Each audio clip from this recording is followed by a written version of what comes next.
कल हमने डिस्कशन अपनी स्टार्ट की थी डिसीजन मेकिंग के एरिया पे, और डिसीजन मेकिंग के एरिया में हमने पहली जो सिचुएशन जिससे डील करना सीखना है वो लिमिटिंग फैक्टर्स डिसीजन है। लिमिटिंग फैक्टर्स मतलब जब हमारे पास जो रिसोर्सेज हैं उनमें से कोई एक रिसोर्स लिमिटिंग हो, या उसको स्केर्स रिसोर्स डिसीजन मेकिंग भी कहा जाता है। लिमिटिंग फैक्टर्स डिसीजन या स्केर्स रिसोर्सेज डिसीजन भी कहा जाता है। स्केर्स से मुराद कमी में।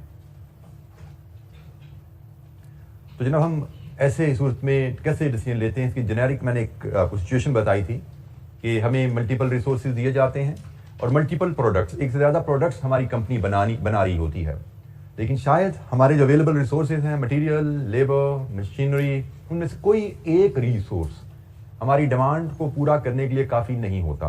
कोई एक रिसोर्स ऐसा होता है जो हमारी रिक्वायरमेंट के मुकाबले में कम होता है। तो जब कोई रिसोर्स हमारी रिक्वायरमेंट से कम हो, रिक्वायरमेंट से मुराद लेते हैं कि डिमांड को पूरा करने के लिए हमें जो रिसोर्स चाहिए, हमारी डिमांड को पूरा करने के लिए जो मशीन आवर्स चाहिए, हमें डिमांड को पूरा करने के लिए जो प्रोडक्शन आवर्स चाहिए, तो अगर वो हमारे पास कोई एक रिसोर्स शॉर्ट सप्लाई में हो तो एज अ रिजल्ट हम डिमांड पूरी नहीं कर पाएंगे। सो जनरली हमसे ऐसी सिचुएशन में डिसीजन मांगा जाता है कि भाई डिमांड आप पूरी तो नहीं कर पाओगे, तो फिर आपके ख्याल में प्रॉफिट मैक्सिमाइजिंग प्रोडक्शन प्लान क्या है?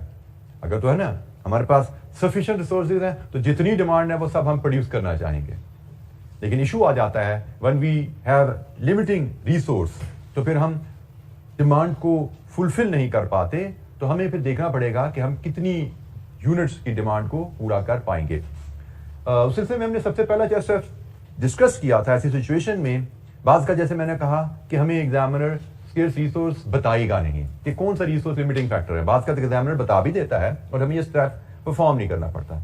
एग्जामिनर अगर बता दे तो हमें ये स्टेप परफॉर्म नहीं करना, लेकिन बात का एग्जामिनर बताता नहीं है तो हमने ये स्टेप फिर परफॉर्म करना होता है, लिमिटिंग फैक्टर को आइडेंटिफाई करना होता है। तो how to identify limiting factor, ये हमारी कल बात यहां तक हुई थी। जी कोई सवाल कल के लेक्चर से, कोई इशू? अच्छा, स्टेप नंबर 1, जब हमने एक दफा स्केर्स रिसोर्स आइडेंटिफाई कर लिया है।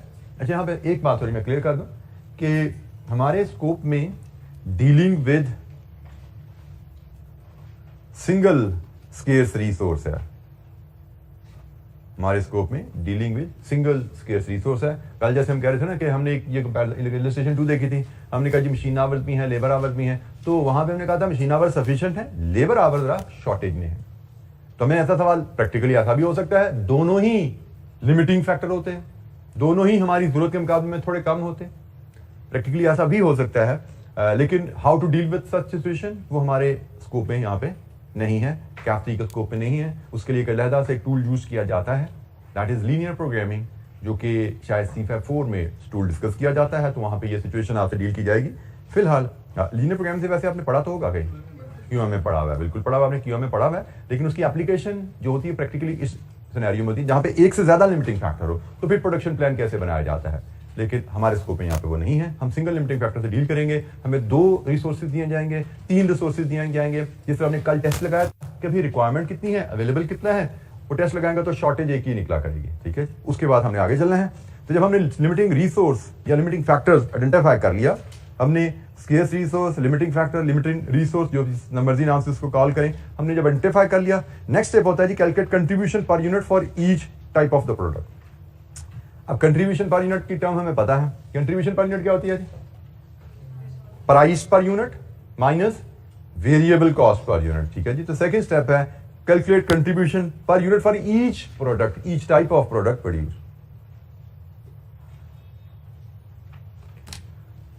तो इसमें हमें कोई दिक्कत नहीं है, हमें अगर मल्टीपल प्रोडक्ट्स बना रहे हैं तो हर प्रोडक्ट का कंट्रीब्यूशन पर यूनिट हम कैलकुलेट कर लेंगे। Step number 3, calculate amount of scarce resource used bye 1 unit of each product. Scarce resource, let's assume आपने आइडेंटिफाई किया योर स्केर्स रिसोर्स इज, जैसे कल हम बात करते हैं लेबर आवर, तो पहले आप कहें कि हमें कंट्रीब्यूशन पर यूनिट चाहिए, उसके बाद आप कहें हमें लेबर आवर पर यूनिट चाहिए, लेबर आवर पर यूनिट चाहिए। तो लेट्स अज्यूम मैं 2 प्रोडक्ट की बात लेके चलता हूं, एक ए है एक बी है। हमने पहले सेकंड स्टेप पे कंट्रीब्यूशन पर यूनिट कैलकुलेट किया, लेट्स अज्यूम इसका 10 आया, इसका 20 आया। नेक्स्ट स्टेप पे हम कह रहे हैं जो स्केर्स रिसोर्स है वो पर यूनिट निकालो, तो लेबर आवर पर यूनिट है। लेट्स अज्यूम इसके लेबर आवर्स 2 हैं और इसके लेबर आवर 4 हैं। कंट्रीब्यूशन पर यूनिट निकालो। नेक्स्ट स्टेप है लेबर आवर पर यूनिट निकालो। ये स्टेप नंबर हमने 3 डिस्कस किया। इसके बाद step number 4, divide contribution earned by 1 unit of each product by the quantity of scarce resource used by it. ये जो हमने स्टेप नंबर 2 में कंट्रीब्यूशन पर यूनिट निकाला, स्टेप नंबर 3 में quantity of scarce resource per unit निकाला, तो contribution को scarce resource से डिवाइड करें। नतीजे में जब मैं इस वैल्यू को यहां पे डिवाइड करूंगा, मुझे जो फिगर मिलती है उसको मैं कहूंगा कंट्रीब्यूशन पर लेबर आवर। मतलब एक यूनिट ए का बेच के मैं 10 रुपए कमाता हूं और एक यूनिट ऑफ ए बनाने में मेरे 2 घंटे लगते हैं। इसका मतलब 2 लेबर आवर लगा के मैं 10 रुपए कमा रहा हूं। पर लेबर आवर कितना कमा रहा हूं? 5। और बी में पर लेबर आवर 5, और इसको मैं थोड़ा सा 5 हो गया, मैं इसको चेंज करूंगा, इसको मैं 3 रखता हूं जी 3। तो जी बी में कंट्रीब्यूशन पर लेबर आवर 6.67। तो हमने कहा जी लेबर आवर हम ए बनाते हैं, कंट्रीब्यूशन उसमें कमाते हैं पर यूनिट 10 रुपए, ए बनाने में 2 लेबर आवर लगते हैं। बी बना के बेचते हैं, कंट्रीब्यूशन पर यूनिट कमाते हैं 20 रुपए, और बी बना के बेचते हैं टाइम लगता है 3 घंटे। तो कंट्रीब्यूशन पर लेबर आवर ए में कमा रहे हैं 5 रुपए, कंट्रीब्यूशन पर लेबर आवर बी में कमा रहे हैं 6.67। ये जी हमारा स्टेप नंबर 2 था, स्टेप नंबर 3 था, स्टेप नंबर 4। स्टेप नंबर 1 हमने कल आइडेंटिफाई कर लिया था, लिमिटिंग फैक्टर कैसे निकालने हैं। ये हमारा स्टेप नंबर 1 था जिसमें हमने लिमिटिंग फैक्टर आइडेंटिफाई किया था। ठीक है, लिमिटिंग फैक्टर आइडेंटिफाई करना स्टेप नंबर 1 था। Step number 2 contribution per unit calculate करने हैं। Step number 3 limiting factor per unit identify करना है। और स्टेप नंबर 4 कंट्रीब्यूशन पर लिमिटिंग फैक्टर निकालना है।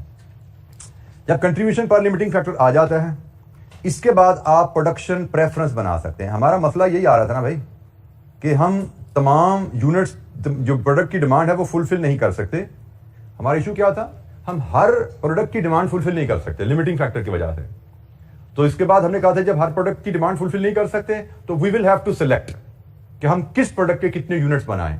तो जनाब किस प्रोडक्ट के कितने यूनिट बनाएं, उसके लिए प्रोडक्शन प्रेफरेंस हम यहां से ले पाते हैं। हमारा स्टेप नंबर 5 है प्रोडक्शन प्रेफरेंस आइडेंटिफाई कर लीजिए।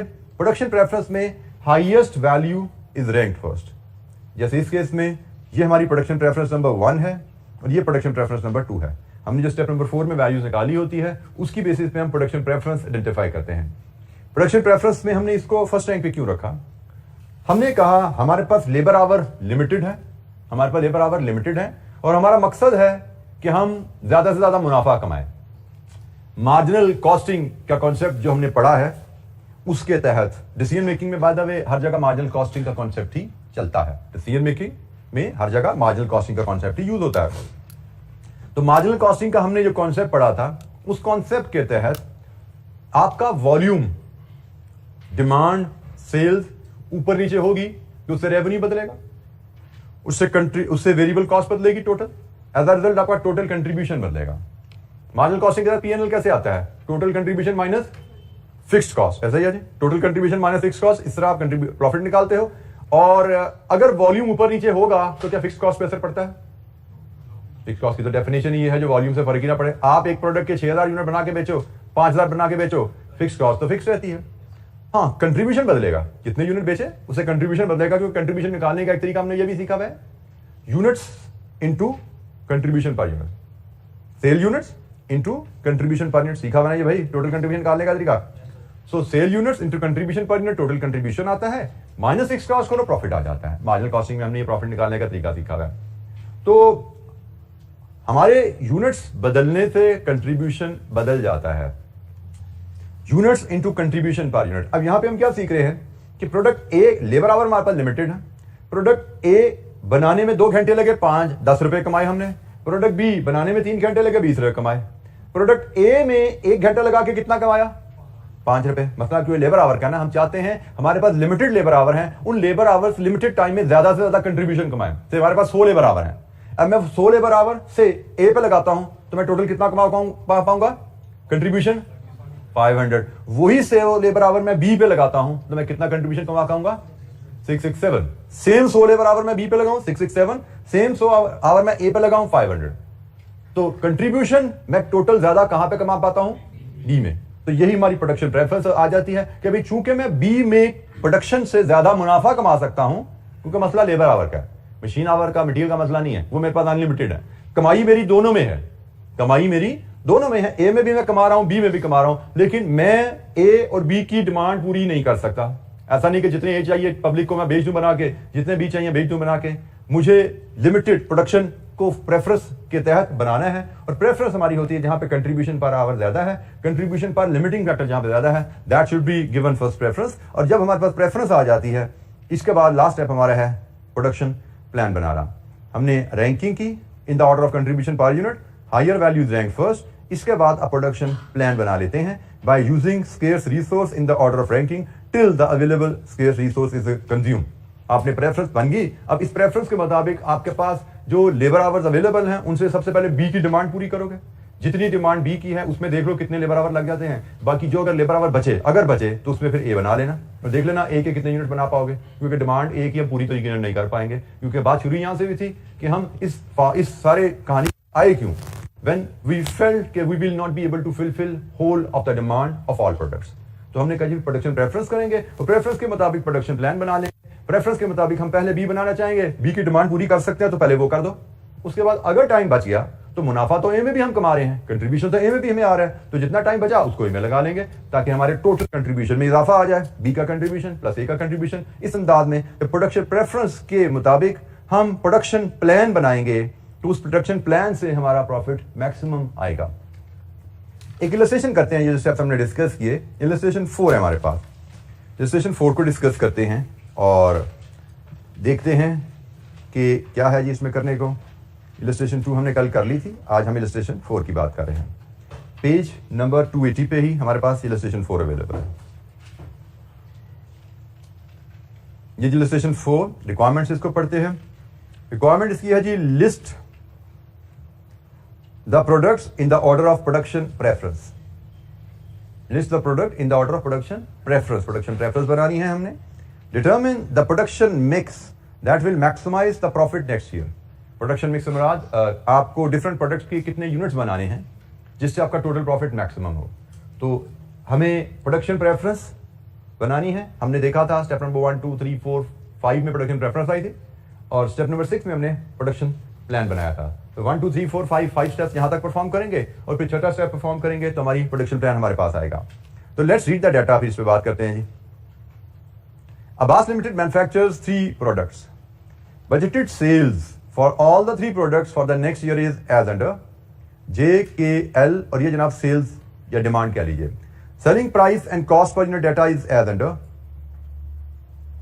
सेलिंग प्राइस JKL की क्या है, raw material, direct labour, variable overhead JKL के क्या हैं, और फिक्स्ड ओवरहेड। अब ये ख्याल कीजिएगा, ये डाटा आपको दिया गया यहाँ पे पर यूनिट, ठीक है जी, और पर यूनिट जब फिक्स्ड ओवरहेड दिया जाए इसका क्या मतलब है, ये OAR है। बिल्कुल ठीक है, ये OAR है। वैसे तो फिक्स्ड ओवरहेड बता दिया, लेकिन हमें पता होना चाहिए, याद रखना चाहिए OAR है। आगे चले, companies facing the shortage of direct labour hours and estimate that the maximum of 8500 hours will be available for the next year. अब यहाँ पे इसने खुद बता दिया लेबर आवर की शॉर्टेज है, ठीक है जी, लेबर आवर की शॉर्टेज है, तो हमें पहला स्टेप करने की जरूरत यहाँ पे नहीं है। लेबर आवर की शॉर्टेज है, हम पहले स्टेप से आगे चलेंगे। तो हमें कंट्रीब्यूशन, दूसरा स्टेप क्या है, कंट्रीब्यूशन पर यूनिट। तीसरा स्टेप क्या है, लेबर आवर पर यूनिट। चौथा स्टेप क्या है, कंट्रीब्यूशन पर लेबर आवर। पांचवा स्टेप है रैंकिंग, ठीक है जी। तो यहाँ रैंकिंग तक हमने जाना है जो कि हमारे पार्ट 1 की रिक्वायरमेंट है। तो हम इस डाटा को अरेंज करते हैं जी टेबुलर शेप में। हम इलस्ट्रेशन नंबर 4 से डील करेंगे। टेबुलर शेप में डाटा हम अरेंज करते हैं। 3 प्रोडक्ट्स, तो 3 कॉलम ले लेते हैं जी हम।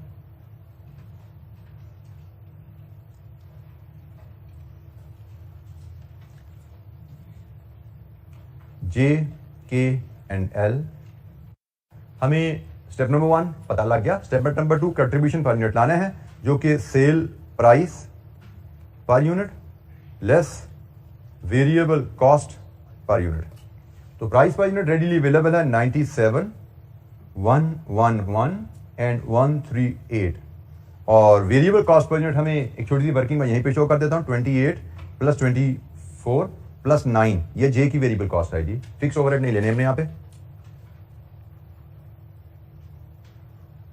कितनी है जी ये की variable cost, 61।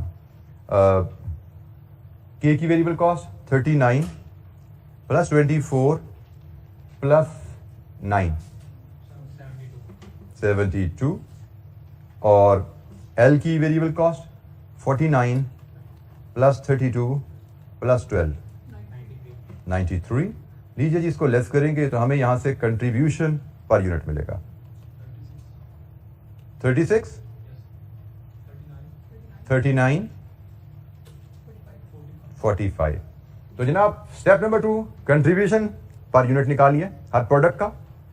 Next step number 3 labour our per unit लाइए हर प्रोडक्ट का। लेबर आवर हमें रेडिली अवेलेबल नहीं है, लेकिन हमें लेबर की कॉस्ट अवेलेबल है और साथ लेबर का रेट अवेलेबल है। तो लेबर कॉस्ट जे और के की 24 रुपये है। 24 रुपये को जब 80 रुपये से डिवाइड करें तो जे और के का लेबर टाइम मिलता है कितना है जी, क्योंकि दोनों की कॉस्ट 24 रुपये है। 0.30 और एल के लिए ₹32/80 यहां से मिलता है जी हमें लेबर आवर पर यूनिट 0.4। लीजिए जी, ये लेबर आवर पर यूनिट आ गया। इसके बाद हमने सीखा था कि हम कंट्रीब्यूशन पर यूनिट को डिवाइड करेंगे लेबर आवर पर यूनिट से, ए डिवाइडेड विद बी करेंगे तो हमें कंट्रीब्यूशन पर लेबर आवर मिलेगा। तो जनाब कंट्रीब्यूशन पर लेबर आवर ए में 0.3 आवर लगा के 36 कमाते हो तो 1 घंटे में कितना कमा लोगे? 120। बी में 130, सॉरी जे के एल में 112.50। कंट्रीब्यूशन पर लेबर आ गया, पर लेबर आवर आ गया। इसके बाद हमने कहा जी हम रैंकिंग प्रोडक्शन प्रेफरेंस बनाते हैं और प्रोडक्शन प्रेफरेंस का असूल हमने सीखा है कंट्रीब्यूशन पर लिमिटिंग फैक्टर जहां पे ज्यादा है that should be rank first. Ranking number 1 production preference, ranking number 1, ranking number 2 and ranking number 3। ये हमारी प्रोडक्शन प्रेफरेंस आ गई है। क्योंकि हम जेकेएल की डिमांड फुलफिल नहीं कर सकते तो हमें सबसे पहले के बनाना है, उसकी डिमांड पूरी करेंगे। उसके बाद लेबर आवर बचे तो फिर जे बनाना है। जे की डिमांड पूरी करने के बाद अगर टाइम बचेगा तो हम एल बनाएंगे। ये हमारे पास प्रोडक्शन प्रेफरेंस अवेलेबल होगी।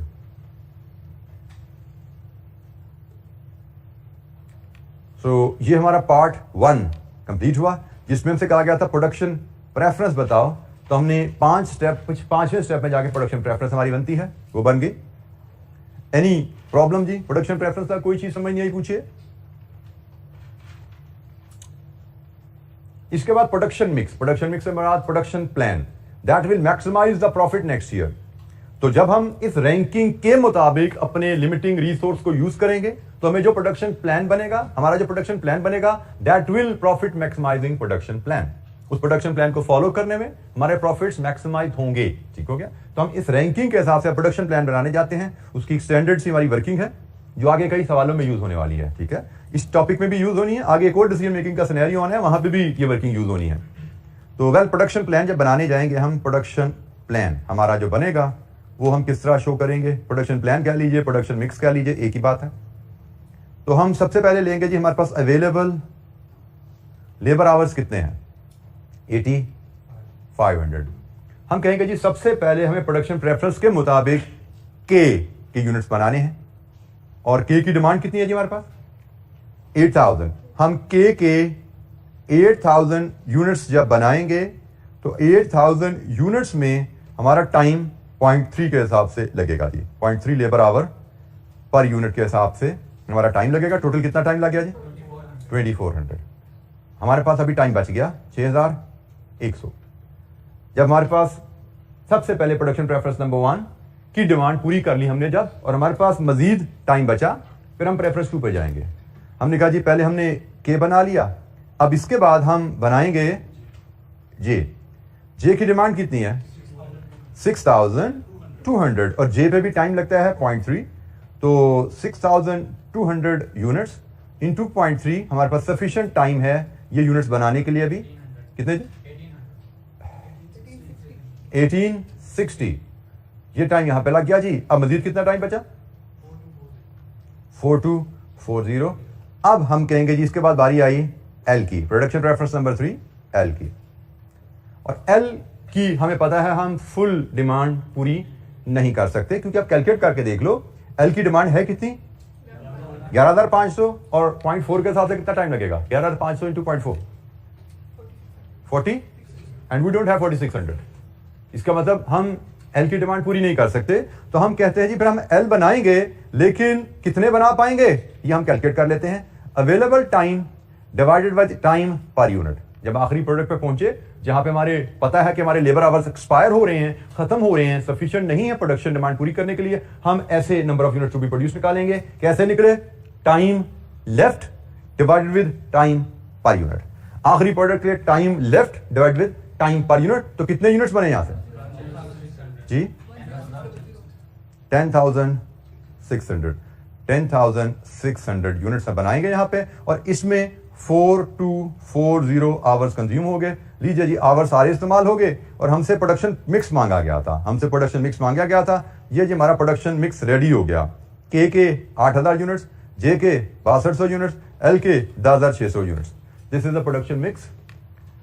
ये है हमारा प्रोडक्शन प्लान, जिसको अगर हम फॉलो करेंगे तो we will be able to earn maximum profits using the available resources.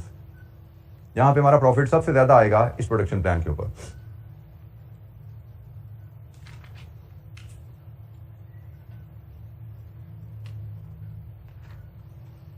Any question, कोई सवाल? ऑप्टिमल, इसको ऑप्टिमल प्रोडक्शन प्लान भी कहा जाता है, इसको प्रॉफिट मैक्सिमाइजिंग प्रोडक्शन प्लान भी कहा जाता है, इसको ऑप्टिमल प्रोडक्शन मिक्स भी कहा जाता है, इसको प्रॉफिट मैक्सिमाइजिंग प्रोडक्शन मिक्स भी कहा जाता है। एक ही बात है। हमने ऑप्टिमल का वर्ड पहले भी क्लास में यूज किया हुआ है, वहां पे हमने बात यही की थी। ऑप्टिमल से मुराद होता है, वहां पे हमने यूज किया था optimal reorder level, optimal safety stock की टर्म यूज की थी, और वहां पे मैंने ऑप्टिमल का वर्ड आपको मीनिंग समझाया था। ऑप्टिमल से मुराद होता है वो एक्टिविटी लेवल जहां पे आपकी कॉस्ट कम से कम हो, या वो एक्टिविटी लेवल जहां पे आपका प्रॉफिट ज्यादा से ज्यादा हो। तो यहाँ पे हमें प्रॉफिट मैक्सिमाइजिंग प्रोडक्शन प्लान कहा जा सकता है, ऑप्टिमल प्रोडक्शन प्लान कहा जा सकता है, एक ही बात है। और जिस प्रोडक्शन प्लान पे कंट्रीब्यूशन सबसे ज्यादा होगा वही प्रोडक्शन प्लान हमें प्रॉफिट सबसे ज्यादा देगा, क्योंकि हमारी फिक्स कॉस्ट का तो प्रोडक्शन प्लान से ताल्लुक ही नहीं है। हम ये बनाए, जे बनाए, के बनाए, एल बनाए, कितने यूनिट बनाए, इसका फिक्स कॉस्ट से क्या ताल्लुक? हाँ, प्रोडक्शन प्लान बदलने से हमारा कंट्रीब्यूशन बदलता है। प्रोडक्शन प्लान बदलने से फिक्स कॉस्ट नहीं बदलती, कंट्रीब्यूशन बदलता है, क्योंकि हर प्रोडक्ट का कंट्रीब्यूशन पर यूनिट डिफरेंट है। तो जब हर प्रोडक्ट के यूनिट्स प्रोड्यूस डिफरेंट होंगे तो टोटल कंट्रीब्यूशन बदल जाएगा, और जब टोटल कंट्रीब्यूशन बदलेगा तो प्रॉफिट क्या होता है? क्या होता है profit? Total contribution minus total fix cost. जब टोटल कंट्रीब्यूशन बदलेगा प्रोडक्शन प्लान बदलने से, तो प्रॉफिट बदल जाएगा प्रोडक्शन प्लान बदलने से। तो हमने वो प्रोडक्शन प्लान आइडेंटिफाई किया है जिसपे हम सबसे ज्यादा कंट्रीब्यूशन कमाएंगे, और जिस प्रोडक्शन प्लान पे हम सबसे ज्यादा कंट्रीब्यूशन कमाएंगे उसी प्रोडक्शन प्लान पे हम सबसे ज्यादा मुनाफा कमाएंगे। अच्छा, एक रिपीट एक्टिविटी करते हैं, इलस्ट्रेशन नंबर 6। एक और हम एक्टिविटी रिपीट करते हैं इसी डिसीजन मेकिंग सिचुएशन की। Illustration number 6, identify quantities of production and sale. Production and sale, अब दो चीजें आ गई। हमने अभी जो बनाना सीखा वो प्रोडक्शन प्लान था, सेल्स प्लान था? प्रोडक्शन प्लान, ख्याल किएगा, ठीक है। जी प्रोडक्शन और सेल्स की क्वांटिटी ऑफ ईच प्रोडक्ट बताइए that would maximise annual profit and calculate total profit at that stage. सिर्फ हमें प्रोडक्शन प्लान नहीं बनाने को कहा, उसने कहा जी प्रोडक्शन एंड सेल प्लान दीजिए, और वो उस प्लान जो आप सजेस्ट करें उस पे प्रॉफिट भी कैलकुलेट करें। जो आप प्लान सजेस्ट करें उस पे प्रॉफिट भी कैलकुलेट करें।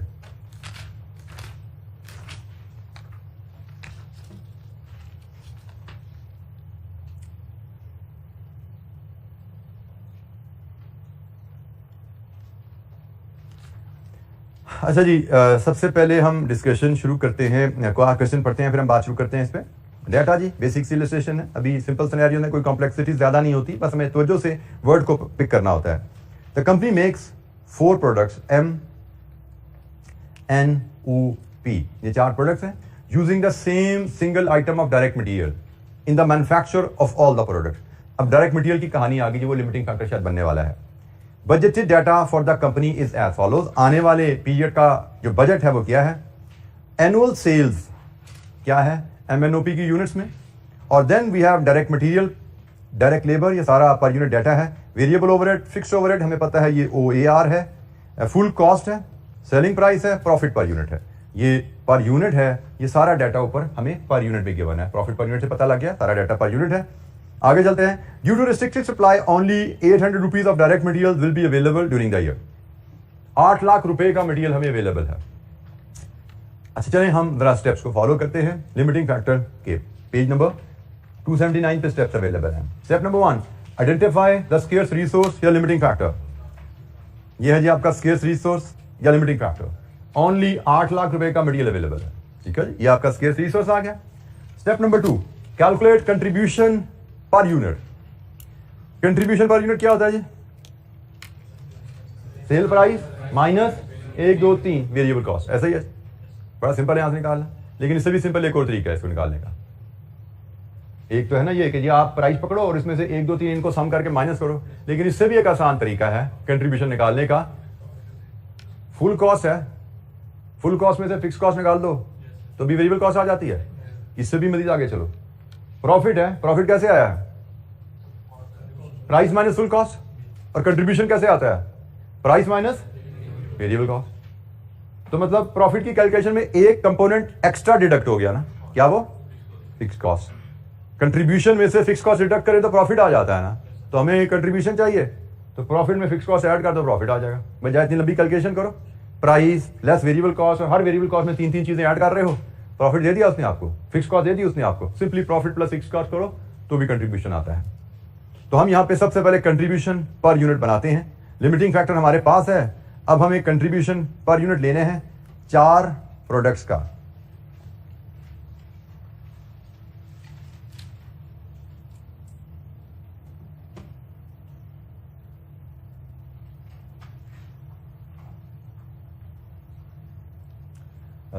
प्रोडक्ट है हमारे पास MNOP, ये जी प्रोडक्ट है हमारे पास।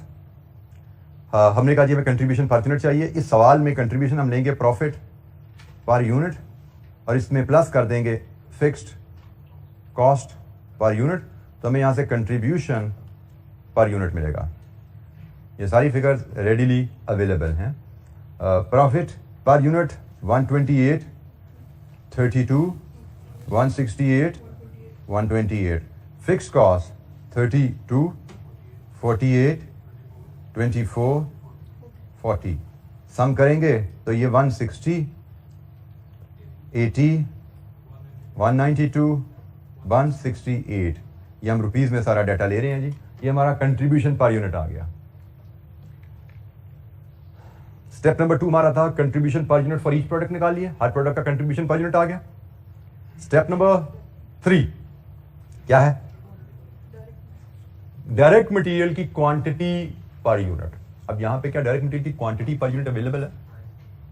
डायरेक्ट मटेरियल की क्वांटिटी पर यूनिट अवेलेबल यहां पे नहीं है कि 2 kg लगना है, 1 kg लगना है, और ना ही हमें डायरेक्ट मटेरियल की टोटल क्वांटिटी अवेलेबल है। इनफैक्ट हमें यहां पे डायरेक्ट मटेरियल की कॉस्ट रुपीस में दी गई है और टोटल मटेरियल अवेलेबल भी रुपीस में दिया गया है, तो इससे कोई फर्क नहीं पड़ता भाई। आपको क्वांटिटी दी जाए लिमिटिंग रिसोर्स की या आपको लिमिटिंग रिसोर्स की कॉस्ट दे दी जाए, दोनों तरह से सवाल हल होता है। अगर यहां पे उसने हमें क्वांटिटी दी होती, यहां पे अगर उसने हमें क्वांटिटी कॉस्ट ना देता, क्वांटिटी देता, तो यहां पे भी वो हमें वर्कआउट करने का डाटा देता। मे बी जैसे पीछे उसने रुपीस पर आवर दे दिया था ना, तो यहां पे रुपीस पर केजी बता देता। जहां पे रुपीस पर केजी बता देता कि फॉर एग्जांपल जी 4 रुपए पर केजी कॉस्ट है मटेरियल की, 4 रुपए पर केजी है तो ये 5 kg है, ये 4 kg एंड सो ऑन, हम केजीज निकाल लेते हैं। आई रिपीट, अगर वो यहां पे मटेरियल केजीज में अवेलेबल देता तो यहां पे भी केजीज पर यूनिट का डाटा में देता, बट उसने नहीं दिया। उसने यहां पे भी रुपीस दे दिए हैं, यहां पे भी रुपीस दे दिए हैं। सो केजीज हो, रुपीस हो, वर्क्स इक्वली वेल, एक ही तरह काम करते हैं। केजीज और केजीज मिल जाए या रुपीस और रुपीस मिल जाए, एक ही तरह काम करते हैं। तो हमने कहा जी हमें क्वांटिटी पर यूनिट चाहिए, केजी पर यूनिट चाहिए, नहीं मिलता, रुपीस पर यूनिट मिलता है तो उसी को ले लो। तो हम यहां पे लिखेंगे material cost, scarce resource material है ना, तो मटेरियल की क्वांटिटी की जगह हम मटेरियल कॉस्ट पर यूनिट देते हैं। Material cost per unit M की 20, 16, 32 एंड 24।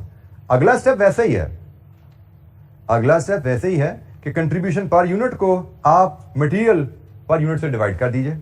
तो हमने कहा जी हम A को B से डिवाइड करेंगे तो हमें मिलेगा क्या? हमें मिलेगा contribution per 1 rupee cost of material, ऐसा ही है। 1 रुपए का मटेरियल खर्च करके हम कितना कंट्रीब्यूशन कमाते हैं, तो बताओ जनाब क्या आ रहा है? 8, 5, 6, 7। और जनाब अब इसके बाद प्रोडक्शन प्रेफरेंस वही तरीका है, प्रोडक्शन प्रेफरेंस हम वैसे ही बनाएंगे। सबसे पहले M, फिर P, फिर O एंड देन N। लीजिए जी, प्रोडक्शन प्रेफरेंस हमारे पास आ गई। हमने contribution per 1 rupee, contribution per 1 rupee of material cost ली और उसकी बेसिस पे हमने रैंकिंग कर ली। अगर हमें कंट्रीब्यूशन मटेरियल की कॉस्ट रुपी में ना दी जाती तो हमें केजीज दी जाती, हम कंट्रीब्यूशन पर केजी निकाल लेते, उसके हिसाब से रैंकिंग कर लेते। यही रेशो बनी, यही रैंकिंग बननी थी। अब हम यहां पे हम क्या सीख रहे हैं? 1 रुपए का मटेरियल इस्तेमाल करें M में तो 8 रुपए कंट्रीब्यूशन कमाते हो, 1 रुपए का मटेरियल इस्तेमाल करें N में 5 रुपए का कंट्रीब्यूशन कमाते हो। वही 1 रुपए का मटेरियल O में लगाओ 6 रुपए कमाते हो, वही 1 रुपए का मटेरियल P में लगाओ 7 रुपए कमाते हो। तो हमने कहा जी मटेरियल की तो हमारे पास कमी है, तो जहां पे हम 1 रुपए मटेरियल से ज्यादा कमाते हैं, हमारी पहले प्रेफरेंस वही होनी चाहिए। तो 1 रुपए से 1 2 3 4 रैंकिंग हमारी बन गई है। Now we can go for the production plan. अब हम प्रोडक्शन प्लान या प्रोडक्शन मिक्स बनाने चलते हैं।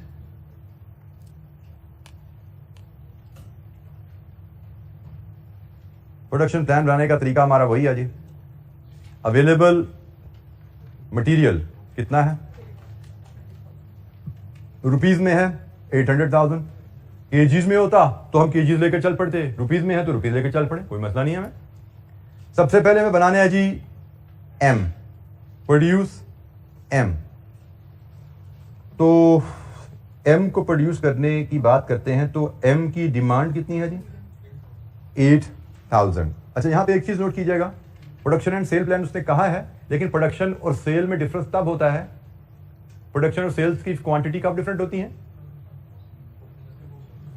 जब opening closing stock of finish goods हो। तो यहां पे opening closing stock of finish goods का जिक्र है? नो। जब opening closing stock of finish goods का जिक्र नहीं है तो हम अज्यूम करते हैं sales is equal to production. ठीक हो गया? अगर तो यहां पे उसने opening closing stock of finish goods दिया होता तो फिर हमें सेल्स और प्रोडक्शन की वैल्यूज में डिफरेंस होता है, ये पता होना चाहिए। फिर हम सेल्स से प्रोडक्शन की फिगर बनाते हैं क्योंकि हमें ये प्रोडक्शन प्लान बनाना था। ठीक है, हमें प्रोडक्शन प्लान बनाना था ना, तो प्रोडक्शन की रिक्वायरमेंट के हिसाब से बनाना है। हमें क्वेश्चन में सेल्स रिक्वायरमेंट दी हुई है, लेकिन इस केस में चूंकि opening closing stock of finish goods नहीं है, sales is equal to production.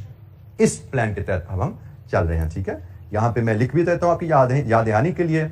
इस केस में sales is equal to production. अगर फर्क होता we know how to deal with that. Produce M, तो M की डिमांड है जी 8,000 यूनिट्स ऑफ M बनाओगे तो कॉस्ट 20 रुपए पर यूनिट के हिसाब से कितनी आ गई? 160,000 तो इस्तेमाल हो गया यहां पे, बाकी बचा 640,000। फिर बारी आएगी M के बाद जनाब आपकी नेक्स्ट रैंकिंग P। हमने कहा जब हम बनाना चाहते हैं P की डिमांड है 6,000 और P बनाने के लिए we seem to have sufficient resources 6,000। हम पूरा P बनाएंगे 24 के हिसाब से। कितनी कॉस्ट? 144,000। जनाब इसके बाद कितनी मटेरियल की क्वांटिटी पर, कितनी मटेरियल स्टॉक बचा? 496,000। अब रैंकिंग है हमारे पास थर्ड O की डिमांड है 12,000 और 32 रुपए इसकी कॉस्ट है। मुझे लगता है O भी हम सारा बना पाएंगे। प्रोड्यूस O 12,000 डिमांड है और इसकी कॉस्ट है 32। कितनी बनी मटेरियल कॉस्ट? 384,000, बट रियल बच गया 1,12,000। अब आखिरी बारी आ गई N की, लेकिन यकीनन N बनाने के लिए हमारे पास सफिशिएंट मटेरियल नहीं है। हम चेक कर सकते हैं N 10,000 यूनिट्स की डिमांड है और N के लिए हमें 16 रुपए पर यूनिट मटेरियल चाहिए, 1,60,000 का मटेरियल चाहिए। हमारे पास सिर्फ 1,12,000 है। इसका मतलब N हम पूरा नहीं बनाएंगे। N जितना मटेरियल हमारे पास पड़ा है उस सब को हम यूज करेंगे। Available material divided with cost per unit 16। कितने यूनिट्स? 7,000 यूनिट्स आप बना पाएंगे M के। इस 7,000 यूनिट्स में 1,12,000 का मटेरियल यूज हो गया, तो मटेरियल आपका सारा इस्तेमाल हो गया। और optimal production plan, profit maximising production plan M के 8,000 यूनिट्स, ओ के पी के 6000 यूनिट्स, ओ के 12000 यूनिट्स और एन के 7000 यूनिट्स। ये जी हमारा प्रोडक्शन प्लान आ गया। बट हमारा काम अभी खत्म नहीं हुआ, ये प्रोडक्शन एंड सेल प्लान है। Production and sale plan, production units is equal to sale units in this case because there is no opening closing stock of finished goods. काम हमारा खत्म नहीं हुआ। उसने कहा जी प्रॉफिट भी बताओ, प्रॉफिट भी बताओ यहां पे। तो एक स्टेप हमें और आगे चलना है। डिसीजन मेकिंग में हमारी प्रॉफिट की कैलकुलेशन रहती है मार्जिनल कॉस्टिंग प्रिंसिपल के तहत। मैंने आपको पहले बोल दिया कि decision making, relevant costing principally सारे ये बेस्ड हैं मार्जिनल कॉस्टिंग के असूल के ऊपर। हमें प्रॉफिट लॉस कैलकुलेट करने को कहा गया है, तो मार्जिनल कॉस्टिंग के तहत प्रॉफिट लॉस हम कैलकुलेट करेंगे। मार्जिनल कॉस्टिंग के तहत प्रॉफिट लॉस की कैलकुलेशन बनती है जी total contribution less total fixed cost. This should give us expected profit. मैं इसको एक्सपेक्टेड प्रॉफिट कह रहा हूं क्योंकि ये एक्चुअल प्रॉफिट थोड़ी है, ये तो हमने एक प्लान सजेस्ट किया है। उस सजेस्ट को अगर फॉलो करें तो हमारा अंदाजन प्रॉफिट कितना आने की उम्मीद है, ऐसा ही है ना। ये हमारा suggested production and sale plan है, इसको फॉलो करें तो हमें कितना प्रॉफिट आने की उम्मीद है। तो कंट्रीब्यूशन हम अपने प्लान के हिसाब से देखें जरा, अगर देखिएगा production plan 8000 units of M, तो एम का कंट्रीब्यूशन पर यूनिट क्या है? 8000 यूनिट्स ऑफ एम, एम का कंट्रीब्यूशन पर यूनिट 160। अब ये तसल्ली से काम करना, यहां पे गलती हो जाती है आपसे। हम अब MNOP इस इक्वल में प्रोडक्शन प्लान नहीं बनाया हमने, हमने तो प्रोडक्शन प्लान बनाया हुआ है MP, तो कंट्रीब्यूशन पर यूनिट हिसाब से पिक करना, ठीक है। हमने M का कंट्रीब्यूशन उठाया 160, 8000 यूनिट्स 160 प्लस नेक्स्ट है जी P 6000 यूनिट्स, इसका कंट्रीब्यूशन बोलो 168। नेक्स्ट है जी O 12000 यूनिट्स, O का कंट्रीब्यूशन पर यूनिट 192। लास्ट है जी N 7000 यूनिट्स, इसका कंट्रीब्यूशन पर यूनिट जी 80। लीजिए जी सम कीजिए, टोटल कंट्रीब्यूशन कितना बनता है?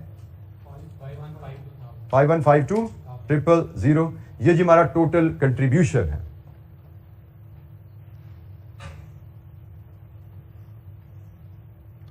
अगर हम अपने सजेस्टेड प्रोडक्शन सेल प्लान को फॉलो करें, हम कितना कंट्रीब्यूशन कमाएंगे? अच्छा जी, अब हमें फिक्स्ड कॉस्ट कितनी आएगी अगले साल, ये डिटरमिन करनी है। अगर हम इस प्रोडक्शन प्लान को फॉलो कर रहे हैं, हमारी फिक्स्ड कॉस्ट कितनी आएगी? अब आपको याद है कि मार्जिनल कॉस्टिंग में हम यहाँ पे टोटल फिक्स कॉस्ट लेते हैं, लेकिन हम क्वेश्चन में जाए तो हमें क्या टोटल फिक्स कॉस्ट गिवन है? नो, हमें तो fix cost per unit given है। अब फिक्स कॉस्ट पर यूनिट कैसे आती है? फिक्स कॉस्ट पर यूनिट कैसे आती है? बेसिकली ओवरहेड एब्जॉर्प्शन रेट है ना ये। ओवरहेड एब्जॉर्प्शन रेट कैसे आता है? Budgeted fix cost divided with budgeted production, ठीक है जी। हमें ओवरहेड एब्जॉर्प्शन रेट क्वेश्चन में गिवन है, जो कि फिक्स कॉस्ट पर यूनिट कहलाता है। यहां पे फिक्स ओवरहेड पर यूनिट है, ये आया हुआ है budgeted fix cost divide with budgeted production. अब हमें यहां पे बजटेड, हमें तो बेसिकली बजटेड फिक्स कॉस्ट चाहिए ना यहां पे, क्योंकि हम एक्सपेक्टेड पीएनएल बना रहे हैं। तो बजटेड फिक्स कॉस्ट चाहिए, वो कैसे आएगी? OAR into budgeted production. ये हमने बजटेड प्रोडक्शन यूज नहीं की, ये हमने सजेस्टेड प्रोडक्शन यूज की है, लेकिन फिक्स कॉस्ट में बजटेड प्रोडक्शन यूज करनी है। तो जनाब वर्किंग हमारी जो बनेगी फिक्स कॉस्ट के लिए, उसको हम शुरू करते हैं ऊपर से। 8000 यूनिट्स ऑफ M, और M की fix cost per unit 32 plus 10,000 units of N, और N की budgeted fix cost 48 plus 12,000 units of O की budgeted fix cost 24 plus 6,000 units of P, इसकी बजटेड फिक्स कॉस्ट 40। लीजिए जी सम अप कीजिए और बताइए यहां से टोटल फिक्स कॉस्ट क्या बनती? 1,264,000। लीजिए जी प्रॉफिट क्या बना?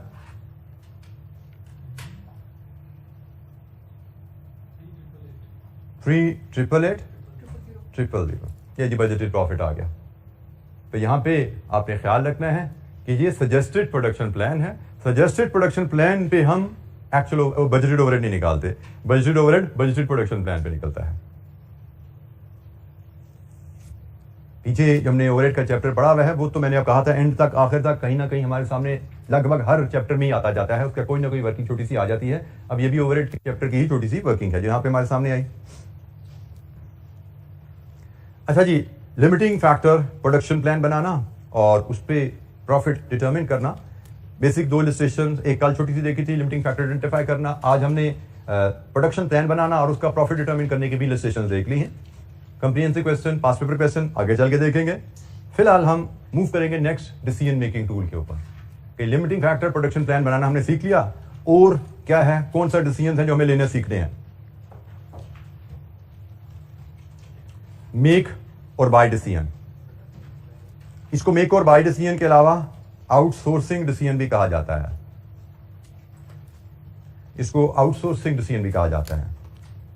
आउटसोर्सिंग डिसीजन में हमें किस किस्म की सिचुएशन दी जाती है, हम एक प्रोडक्ट बना रहे हैं, इस प्रोडक्ट को देखें तो इसके कई कंपोनेंट्स हैं, एक इसकी प्लास्टिक की बैरल है, एक इसकी अंदर जो आप कह लें कि इंक और वो उसकी पेन है, पाइप है, और उसके आगे निब जो लगी हुई है वो है, देन ये रबड़ की ये ग्रिप लगी हुई है, और एक ये प्लास्टिक का कोई ये बना हुआ है जो उसकी टिच बटन चलता है सिलता। तो मोर लेस 1 2 3 4 कंपोनेंट्स के हम ये बॉल पेन बनाते हैं। हमारी फैक्ट्री है तो फैक्ट्री में चारों कंपोनेंट्स बनते हैं, फिर इनको असेंबल कर लिया जाता है एक बॉल पेन में और सेल कर दिया जाता है पैक करके। हमारे पास एक सप्लायर आया, उसने कहा जी आप ये जो प्लास्टिक का पीछे कैप रेड बना रहे हैं दबाने के लिए, ये कंपोनेंट आप हमसे बनवा लें, हम आपको ये कंपोनेंट अच्छे दामों पे बना के देंगे। हम मेक कर रहे हैं, खुद बना रहे हैं चारों कंपोनेंट्स। एक कंपोनेंट का सप्लायर हमारे पास आया, वो कहते हैं जी आप प्रोडक्शन करते हैं, आपको महंगा पड़ता है, मैं आपको सस्ता देने पे तैयार हूं। मेक और बाय, हमें फैसला कैसे करना चाहिए कि हम अपनी प्रोडक्शन कंटिन्यू रखें या अपनी प्रोडक्शन बंद करके खरीदना शुरू कर दें सप्लायर से। बिजनेस में अक्सर ये सिचुएशन हमारे सामने आती रहती है। तो how to make such decisions, make और बाय, इसको आउटसोर्सिंग डिसीजन भी कहा जाता है कि आप काम खुद करने के बजाय बाहर किसी को दे दीजिए। ये काम सिर्फ प्रोडक्शन में नहीं होता आउटसोर्सिंग, ये आउटसोर्सिंग हमारे प्रोफेशन में जिसमें हम हैं वहां पे भी काफी कॉमन है। चार्टर्ड अकाउंटेंट फर्म्स भी आउटसोर्सिंग सर्विसेज में हैं, बड़ी कॉमनली यूज टर्म है आजकल। कंपनीज के पास ऑप्शन होती है, चाहें तो वो अपना अकाउंट्स डिपार्टमेंट खुद बना लें, चाहें तो किसी सीए फर्म से कहें कि जी हमारी अकाउंटिंग आप आके कर दें। तो ये भी मेक और बाय का डिसीजन उसी तरह ही है जैसा प्रोडक्शन में मेक और बाय है, सर्विस में भी डिसीजन होती है कि आप खुद सर्विस डिपार्टमेंट अपना बना लें या बाहर किसी ऑर्गेनाइजेशन से कहें वो आपको सर्विस दे दें। अकाउंटिंग डिपार्टमेंट आउटसोर्सिंग करना बहुत कॉमन हो चुका है वर्ल्ड वाइड। पाकिस्तान में हमारी कितनी ही चार्टर्ड अकाउंटेंट फर्म है जो international, American, British, European, Dubai based businesses को अकाउंटिंग सर्विसेज पाकिस्तान में बैठ के दे रही हैं। टेक्नोलॉजी के साथ ये आउटसोर्सिंग सर्विसेज बहुत ज्यादा है। अमेरिकन फर्म को ये सस्ता रहता है अपना अकाउंटेंट वहां पे हायर करके उनसे अकाउंटिंग करवाए, उससे बहुत सस्ता रहता है पाकिस्तान में किसी सीए फर्म को, किसी अकाउंटिंग फर्म को एंगेज कर ले। और ये बहुत पॉपुलर बिजनेस है। इंडिया तो इसमें बहुत आगे है, पाकिस्तान भी अब बहुत तेजी से इसमें आगे आ रहा है। लेट एंट्री हुई है पाकिस्तान में यूं की, लेकिन they are making good progress. हमारी कई चार्टर्ड अकाउंट फर्म है जिनका major source of revenue, income outsourcing business है। आउटसोर्सिंग सिर्फ अकाउंटिंग सर्विसेज नहीं होती, और भी सर्विसेज है, जैसे इंटरनल ऑडिट की सर्विस। अगर आपने अभी तक वो टर्म अगर नहीं पढ़ी, आगे चल के पढ़ेंगे, ये भी चार्टर्ड अकाउंटेंट्स सर्विसेज देते हैं। कंपनी के पास एक टेक्सटाइल मिल है, उसके पास अख्तियार है, वो चाहे तो अपना इंटरनल ऑडिट डिपार्टमेंट बनाए, चाहे तो किसी चार्टर्ड अकाउंटेंट फर्म से रिक्वेस्ट कर दे कि आप हमें सर्विस दे दीजिए। वही मेक और बाय आउटसोर्सिंग डिसीजन सर्विस में भी है, प्रोडक्ट में भी है। अच्छा जी, जब हम आउटसोर्सिंग डिसीजन या मेक और बाय डिसीजन को फेस करें तो हमें यह फैसला कैसे करना है। यह है जनाब इस फैसले को करने का असूल। हमें दो वैल्यूज को कंपेयर करना है, हमें दो वैल्यूज को कंपेयर करना है। मेक और buy decision involve the comparison of कौन सी दो values, the cost that would be saved if the work is outsourced और सब कॉन्ट्रैक्टेड। जैसे मैंने कहा कि भाई वो बंदा मेरे पास आया, कहता है ये मुझसे बैक जो उसकी आपकी बैक कैप है ये मुझसे बनवा लीजिए, तो मैं अंदाजा लगाऊंगा कि अगर ये मैं काम बनाने के लिए उसको दूं, मेरे पास कॉस्ट सेविंग क्या होगी, मुझे इन हाउस प्रोडक्शन बंद करने से बचत क्या मिलनी है। तो जनाब इन हाउस कॉस्ट सेविंग जो होती है प्रोडक्शन बंद करने से, उसमें दो कंपोनेंट्स होते हैं, एक वेरिएबल कॉस्ट और एक एट्रीब्यूटेबल फिक्स कॉस्ट। एट्रीब्यूटेबल या अवॉइडेबल एक ही बात है। एट्रीब्यूटेबल का मतलब अवॉइडेबल होता है, ठीक है, याद है। अवॉइडेबल का मतलब याद है ना, कि कोई काम बंद करने से जो कॉस्ट सेव हो जाती है, मतलब काम बंद करने से वेरिएबल कॉस्ट तो सारी सेव हो जाती है, क्योंकि वेरिएबल कॉस्ट का तो ताल्लुक ही एक्टिविटी के साथ है। प्रोडक्शन है तो मटेरियल इस्तेमाल हो रहा है, प्रोडक्शन है तो डायरेक्ट वेजेस की सैलरी जा रही है, प्रोडक्शन बंद हुई, मटीरियल माल होना बंद हो गया, वर्कर की सैलरी पर यूनिट थी बंद होगी। सो वेरिएबल कॉस्ट तो चलती ही प्रोडक्शन के साथ है। हम जो अवॉइडेबल की टर्म यूज करते हैं वो प्राइमरली अवॉइडेबल और अनअवॉइडेबल की टर्म यूज करते हैं वो प्राइमरली फिक्स कॉस्ट के लिए होती है, क्योंकि वेरिएबल कॉस्ट पे तो क्वेश्चन है ही नहीं, वो तो है ही अवॉइडेबल, उससे तो बंद होना ही होना है। मेनली फिक्स कॉस्ट का मतलब होता है, जैसे मैंने आपको एग्जांपल रेलेवेंट कॉस्टिंग में दी थी कि भाई अगर मेरे पास 2 फैक्ट्रीज चल रही हैं, एक फैक्ट्री हॉल में मैं बंद भी कर दूंगा तो मेरा किराया अवॉइड नहीं होगा, वो अनअवॉइडेबल है। तो यहां पे हम कह रहे हैं कि जी मैं अगर ये प्रोडक्शन लेट्स अज्यूम मेरी कैप इस फैक्ट्री में बनती है, बाकी सारे कंपोनेंट्स उस फैक्ट्री में बनते हैं, तो मैं ये अगर कैप बनाना बंद भी कर दूं तो ये रेंट मेरा सेव नहीं होगा। तो सेविंग, मैं अगर प्रोडक्शन बंद करता हूं तो मुझे सेविंग क्या क्या है, इसके 2 कंपोनेंट्स है, एक मेरी वेरिएबल कॉस्ट बच जाएगी और एक मेरी अवॉइडेबल फिक्स कॉस्ट बच जाएगी। तो जनाब इन दोनों को सम करो, ये आपकी सेविंग है, और इसको कंपेयर कर लो इंक्रीमेंटल कॉस्ट ऑफ आउटसोर्सिंग, मुझे बच क्या रहा है और अगर मैं बाहर से खरीदूंगा मुझे देना क्या पड़ेगा। असूल बड़ा सीधा सा है कि अगर आपकी सेविंग ज्यादा है, आपने इन हाउस बचाया 100 रुपया साल का और ऑर्डर करके खरीदा, पेमेंट करनी पड़ी साल में 80 रुपए, तो आपको आउटसोर्स करने में फायदा है। आपकी सेविंग अगर कॉस्ट से ज्यादा है तो आपका डिसीजन है आउटसोर्स कर दो, लेकिन अगर आपकी सेविंग कॉस्ट से कम है, आपने इन हाउस प्रोडक्शन बंद की, आपको बचा 80 रुपया साल का और आउटसोर्स से खरीदना पड़ेगा 100 रुपया देके, तो आपका तो प्रॉफिट कम हो जाएगा ना आउटसोर्स में, कि हम एक चीज इंटरनली 80 रुपए की बन रही थी, हम बाहर से 100 की खरीद ली हमने, क्योंकि इंटरनली बंद करने से 80 रुपए बचे ना हमें। अच्छा, अब ये असूल बड़े अच्छे तरीके से आपने याद रखने हैं कि अभी मेक और बाय डिसीजन में किन वैल्यूज को कंपेयर करना है। पहली चीज होती है क्वेश्चन में मेक और बाय समझना कि ये क्वेश्चन मेक और बाय पे है, हमें मेक और बाय का असूल लगाना है। दूसरी चीज है मेक और बाय का असूल क्या है, कि भाई अगर हम प्रोडक्शन बंद करें, इन हाउस काम अपना बंद करें, हमें बचता क्या है 1+2, और अगर हम इन हाउस काम बंद करके बाहर से चीजें खरीदें तो बाहर हमें पेमेंट कितनी करनी पड़ती है। इन दोनों वैल्यू को कंपेयर कीजिए और फैसला कीजिए। इस पे इलस्ट्रेशन इंशाअल्लाह हम कल देखेंगे, कल इसकी बड़ी ब्रीफ सी 2 इलस्ट्रेशन उनको देखेंगे और साथ ही हम नेक्स्ट सिनेरियो पे भी मूव कर जाएंगे। नेक्स्ट सिनेरियो बड़ा इंटरेस्टिंग है, लिमिटिंग फैक्टर विद मेक और बाय। पहले हमने भी एक सिनेरियो पढ़ा था लिमिटिंग फैक्टर, फिर हमने पढ़ा मेक और बाय, अब लिमिटिंग फैक्टर विद मेक और बाय, थर्ड सिनेरियो मतलब कंबाइन होके आ रहा है। That will be interesting scenario. तो बहरहाल आज के लिए इतना ही, फिलहाल हम यहीं पे इसको क्लोज कर रहे हैं, कल इंशाअल्लाह इसको आगे लेके चलेंगे। Thank you, Allah Hafiz.